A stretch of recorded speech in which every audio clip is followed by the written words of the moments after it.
आई म्हणून कुठे कमी पडते मी हे मला कमेंट्समध्ये नक्कीच सांगाल बरं का. त्याआधी म्हटलं चला छोटंसं रुटीन तुमच्यासोबत शेअर करते. ॲक्च्युली 2 दिवस आम्ही बाहेर गेलो होतो, त्यातल्या त्यात रात्री उशिरापर्यंत यायचे, म्हणून रात्री आम्ही हळदीचं दूध घेतो. सो 2 दिवस नसल्यामुळे तो आमच्याने मिस झाला.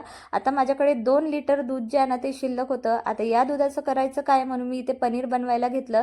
4 चम्मच विनेगर टाकूनही हा दूध काही फुटतच नव्हता. शेवटी याला कसं बसं करून फोडून घेतलं. त्यानंतर लगेच माझी छोटीशी शॉपिंग तुमच्यासोबत शेअर करायची होती.